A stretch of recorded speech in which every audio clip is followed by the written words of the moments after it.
بسم اللہ الرحمن الرحیم۔ مجلس احرار اسلام پاکستان کی دعوت پر مختلف مکاتب فکر اور دینی جماعتوں کے سرکردہ رہنماؤں کا یہ مشترکہ اجلاس پارلیمنٹ میں اسلامی جمہوریہ پاکستان کے کسی غیر مسلم شہری کے اسلام قبول کرنے کو مختلف شرائط کے ساتھ مشروط کرنے کے لیے پیش کیے جانے والے بل کو شرعی احکام، شہری حقوق اور دستور پاکستان کے منافی قرار دیتے ہوئے مسترد کرنے کا اعلان کرتا ہے، اور پارلیمنٹ کے معزز ارکان سے مطالبہ کرتا ہے کہ وہ پاکستان کے اسلامی تشخص اور دستور پاکستان کی پاسداری کرتے ہوئے اس بل کو نامنظور کرنے کا واضح فیصلہ صادر کرے۔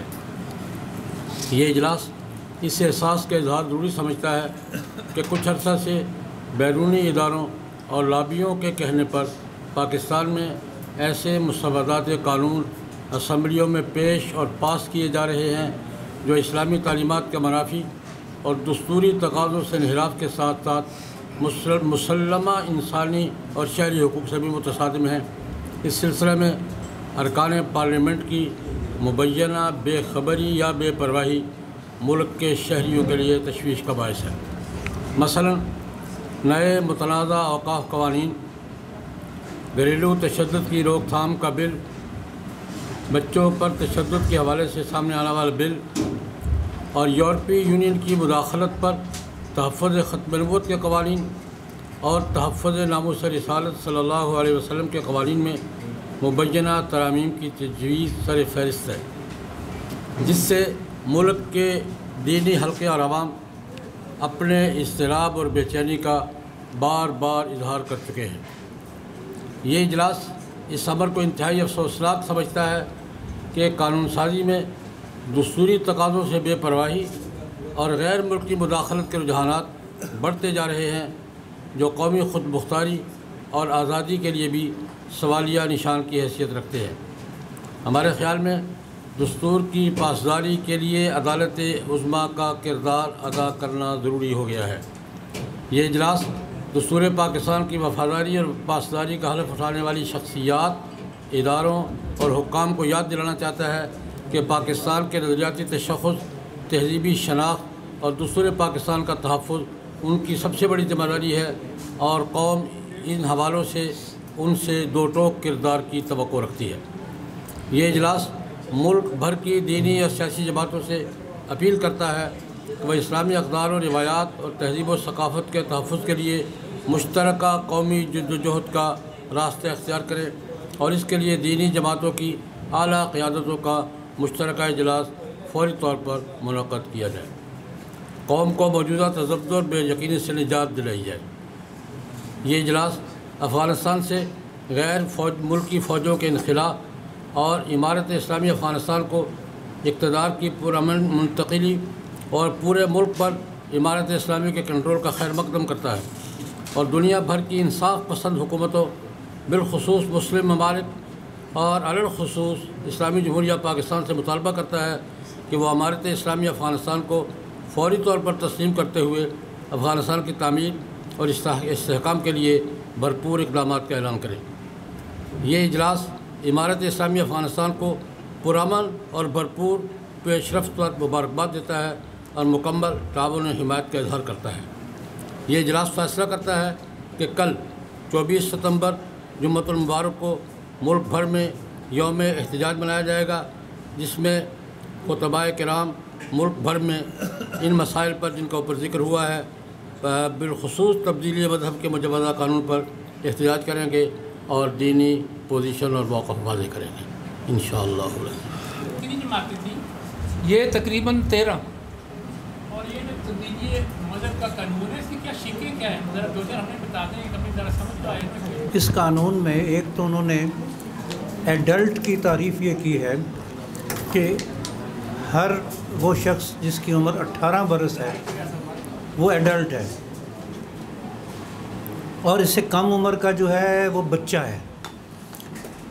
اب یہ آپ فوراً سمجھ سکتے ہیں کہ اسلام میں تو بلوغت ہوتے ہی لڑکا ہو لڑکی وہ ذمہ دار ہوتا ہے، اپنے گناہ کا بھی اپنے جرم کا بھی خود نکاح کر سکتا ہے، اور معاہدوں میں معاہدے کر سکتا ہے اپنی آزاد مرضی سے۔ اب بچہ وہ نہیں ہے، اس کو بچہ رکھ کر اور پابندی لگا دی کہ 18 برس کی عمر تک وہ اسلام قبول نہیں کر سکتا، یعنی سراسر غیر اسلامی ہے۔ پوری ہماری 1400 سال کی تاریخ اس کے بالکل برعکس یہ پرووین اس میں ڈالی گئی۔ اور میں پہلے ابھی ذکر کر رہا تھا کہ ایک بین الاقوامی ٹریٹی کا انہوں نے حوالہ دیا کہ اس کے تحت ہم آبلیگیٹڈ ہیں کہ یہ قانون بنائیں۔ وہ ٹریٹی ابھی میرے پاس تھی، فائل میں لے گئے ہیں باہر۔ اس میں ایسی قطعاً کوئی بات نہیں ہے کہ یوں آپ اسلام قبول کرنے والوں پر کوئی پابندی لگائیں۔ پھر انہوں نے ایک جنجال ڈالا ہے کہ کوئی اگر قبول اسلام کرتا ہے یا کرنا چاہتا ہے تو ایڈیشنل سیشن جج کو درخواست دے گا۔ دیکھیے ایڈیشنل سیشن جج آئے دن نئے نئے مقرر ہوتے رہتے ہیں، انہیں عام ملکی قانون کا پتہ نہیں تو دین کا انہیں کیا پتہ ہوگا۔ ان کے پاس درخواست جائے گی، وہ ایک ہفتے، یہ سیکشن 3 ہے اس کا، اس کے تحت وہ 1 ہفتے کے اندر پہلے اس کو طلب کرے گا اور انٹرویو کی ڈیٹ رکھے گا۔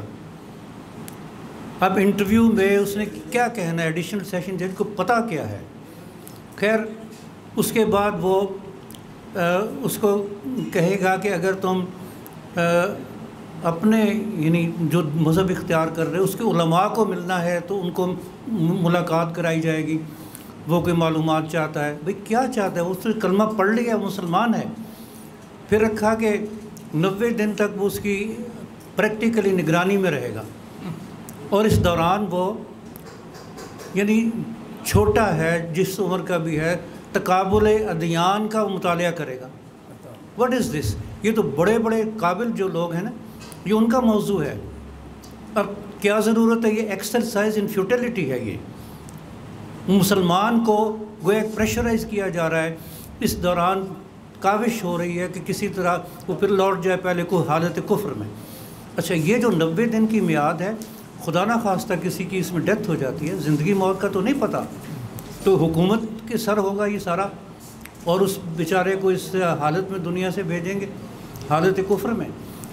پھر اس کے بعد سرٹیفکیٹ جب دیں کہ تم مسلمان ہو، ہم سرٹیفائی کرتے ہیں، اس کے بعد اگلی ہی دفعہ رکھ دی گئی ہے، اس کے بعد سیکشن 3(8) میں اس کو پھر غیر مسلم لکھا ہے سرٹیفکیٹ کے بعد بھی۔ اب وہی یہ غیر مسلم اسلام یا دین قبول کرنے کے لیے جو بھی ریچولز یعنی رسومات ہیں وہ سر انجام دی جائیں گی۔ پھر کرسچینز میں تو ممکن ہے ہوں کوئی رسومات، مسلمانوں میں تو کوئی نہیں۔ جو ہی کوئی کلمہ پڑھتا ہے، یہی سنت نبوی ہے، سرکار اسی لمحے انہیں گلے لگاتے تھے، تم مسلمان ہو۔ یہ درمیان میں وقفہ یہ قطعاً ناجائز ہے اور اس کی کوئی گنجائش نہیں ہے۔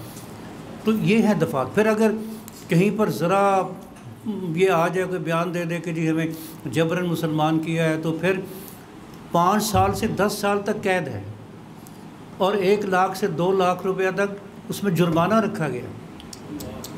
یعنی پریکٹیکلی تبلیغ اسلام کی راہ میں رکاوٹیں کھڑی کی گئی ہیں۔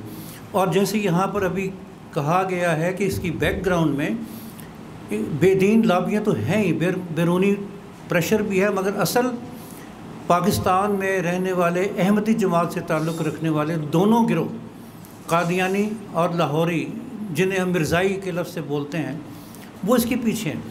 اور اس کی بیک گراؤنڈ یہ ہے کہ جب پروہیبیشن ان کے خلاف ہوئی 84 میں کہ تم اپنے مذہب کی تبلیغ نہیں کر سکتے اور چند اور پابندیاں، تو انہوں نے کچھ عرصہ تک تو قانونی جنگ لڑی، فیڈرل شریعت کورٹ میں گئے، وہاں ان کے خلاف فیصلہ ہوا، پھر سپریم کورٹ میں گئے۔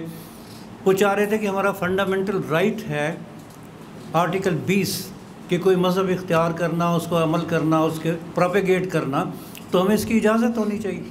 تو سپریم کورٹ نے یہ طے کیا کہ چونکہ تم لوگ اپنے عقائد پر غلط طور پر اسلام کا لیبل لگا کر دنیا کو چیٹ کرتے ہو، یعنی دھوکہ دیتے ہو کہ یہ اصل اسلام یہ ہے، اور یہ تمہیں حق نہیں پہنچتا کہ یوں تم شاعر اسلام اور ہمارے جو دینی عقائد ہیں ان کا مذاق اڑاؤ اور اپنے غلط عقائد کو اسلام کو، لہٰذا ان کی پٹیشن ان کے خلاف فیصلہ ہوا، اور اس کی روح فیصلے کی یہ ہے کہ دھوکہ دینا کسی کا بنیادی حق نہیں ہے.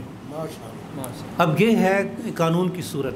اسے یہ بتائیے کہ یہ وزارت قانون نے تیار کیا ہے, وزارت مذہبی امور نے تیار کیا, کسی اسٹینڈنگ کمیٹی کے پاس, کسی اسٹیئرنگ کمیٹی کے پاس, اور وہاں پیر نور الحق قادری یا طاہر اشرفی جو ہمارے علماء کے نمائندے ہیں, یہ وہاں کیا کر رہے ہیں؟ یہ دراصل ساری کھیل, اب میں نام تو نہیں لینا چاہتا, نہیں یہ انوالو نہیں ہے, یہ ایک اور لابی ہے ان کے ہاتھ. یہ ہمارے علماء کے نمائندے وہاں کیا کر رہے ہیں؟ یہ انہیں ظاہر ہے کہ باخبر رکھا ہی نہیں گیا پہلے, اب آ کے ان کو پتہ لگا ہے, وہ آواز اٹھا رہے ہیں اس کے خلاف. آپ کا بھی تو ان سے رابطہ ہوگا نا, اتنے بڑے بڑے ہیں ملک صاحب, آپ کا پیر نور الحق قادری سے یا جتنے بھی ہیں جو اس وقت حکومت کے جو نمائندے ہیں ان سے آپ کا رابطہ نہیں ہے کہ یہ آپ کیا کر رہے ہیں؟ توجہ دلائی جا رہی ہے, ممکن حد تک جہاں جس کا رابطہ ہے پوری توجہ دلائی جا رہی ہے. لیکن وہ بات نہیں آ رہے, وہ تعویلیں کر رہے ہیں کہ ہم یہ کوشش کر رہے ہیں, یہ ہو رہا ہے, یہ نہیں ہو رہا, لیکن اندرون خانہ سب کچھ ہو رہا ہے. پوچھتے ہیں ڈھیر. یس عمران صاحب, یہ جو آپ نے کہا کہ بچے کو یہ اتنی یہ جو عورت ہے ان کا مسئلہ ہے بچیاں, کہ جو غیر مسلم بچیاں ہیں ان کے ساتھ نکاح کرنے کا آسان طریقہ ہے کہ ان کو مسلمان کیا جائے. تو ان کی اپنی ہیچر ان کے خدشات جو ہے نا وہ بچیوں کے حوالے سے, بچوں کے حوالے سے نہیں ہے. قانون میں بچیوں کا کوئی ذکر نہیں ہے, قانون مطلقاً ہے. ہم قانون پہ بات کر رہے ہیں, ہم قانون پہ بات کر رہے ہیں بھائی. ہاں قانون میں کوئی تفصیل نہیں ہے اس کی. اس میں فیمیل میل کا ذکر تو نہیں ہے نا, فرض تو نہیں ہے نا, نہیں اس پہ قانون میں نہیں ہے. قانون تو سب کے لیے بات کی جائے گی نا بھائی. قانون سب کے لیے یکساں کیا جا رہا ہے میرے بھائی.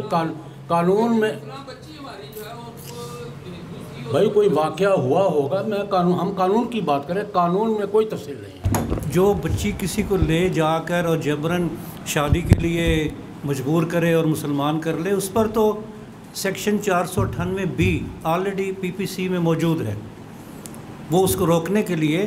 اور اس میں ایک دیکھیے عجب بات کیا ہے, قانون کی نظر میں سب برابر ہیں اور ایک جیسا سلوک ہونا چاہیے, مگر یہاں یہ رکھا گیا ہے کہ اگر مسلمان لڑکی کو لے جائے اس طرح سے تو اس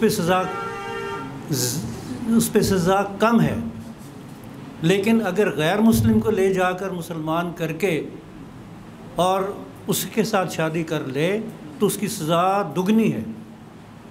یعنی 498 اس سیکشن میں آلریڈی یہ موجود ہے لڑکیوں کی پروٹیکشن کے لیے. تو یہاں جیسے ہمارے بزرگ مولانا زید الراشد صاحب نے فرمایا کہ موجودہ جس قانون کو ہم ڈسکس کر رہے ہیں اس میں مطلق کوئی غیر مسلم ہو, لڑکا یا لڑکی کی تفریق نہیں ہے.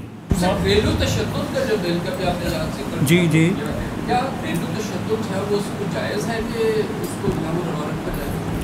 ایسا ہے کہ تشدد کی اگر یہ تعریف آپ پڑھ لیں نا اس میں, تو اس میں یہ کہا ہے کہ ایک فاصلے سے اگر آپ دھمکی بھی دیں نا تو یہ نفسیاتی اور ذہنی اور ایموشنل وہ دباؤ ہے, اور یہ تشدد ہے کہ میں تمہیں ماروں گا, میں تمہیں سیدھا کر دوں گا. انہوں نے اس کو بھی تشدد لکھ دیا ہے اور اس پہ سزا وہی دی جائے گی جو باقیوں کو. اب دیکھیے اسلام میں 2 صورتوں میں ہلکی مار جس کو تعدیب کے لیے ماری جاتی ہے, 7 سال کی عمر کے بچے کو کہیں نماز پڑھے, 10 سال کا ہو کے نہ پڑھے تو حضور کا فرمان ہے کہ اسے مار کر نماز پڑھاؤ, بجائے اس کے کہ ہمیشہ جہنم کی آگ میں جلے. تھوڑی سی تعدیبی مار کے ذریعے راہ پر آ جائے اور دین کی راہ پر آ جائے تو یہ بہت بہتر ہے. اسی طرح اگر کوئی ناشزہ عورت ہے, بیوی ڈس اوبیڈینٹ ہے, خاوند کے پوچھے بغیر جھک مار رہی ادھر ادھر جا رہی ہے, تو اس کو چیک کرنا یہ خاوند کی ذمہ داری ہے, وہ ہیڈ آف دی فیملی ہے. الرجال قوامون علی النساء, اب اس حق کے تحت وہ روکتا ہے, پوچھتا ہے. تو اس کو درست کرنے کے لیے پہلے ڈائلاگ, گفتگو, قرآنی آیت اور سمجھائیں. اس کے بعد یہ ہے کہ نئی راہ پر آتی تو اپنا بستر الگ کر لیں, پھر بھی اگر وہ راہ پر نہیں آتی تو پھر اس کو مار کر سمجھائیں. یعنی پرمیشن قرآن پاک میں ہے, لیکن مار کے جو پیرامیٹرز ہیں وہ احادیث پاک میں واضح کر دیے گئے کہ اس کو منہ پر نہیں مارنا, ایسی سخت مار نہیں مارنی کہ جس سے اسے چوٹ آ جائے، ہلکی ضرب ہو. معنی صرف یہ ہے کہ اظہار کیا جائے اپنی ناراضگی کا اور اس کو سیدھی راہ پر لایا جائے. اگر پھر بھی کوئی راہ پر نہیں آتی اس کے بعد الٹیمیٹ ہے رستہ طلاق کا. مولانا امجد خان بھی آئے تھے تو وہ مولانا فضل الرحمان کے نمائندے ہیں. اب مولانا فضل الرحمان کے ذریعے بھی آپ کوئی سیاسی یا پریشر بڑھائیں گے کیونکہ وہ تو ایک قوت ہے. سب سے بات کریں گے، ہر ممکن راستہ اختیار کیا جائے گا. ان سے بھی بات کریں گے. وہ ملے گا تو یقین نہیں کرائیں گے. نہیں کرا کے گئے، وہ کرا کے گئے ہیں، لیکن مولانا ملے گا تو یقین دانی ہوگا. تائید کے لیے آئے تھے، ہماری تائید کے لیے آئے تھے. بہت شکریہ آپ نے ہمیں سمجھایا. سب حضرات کا.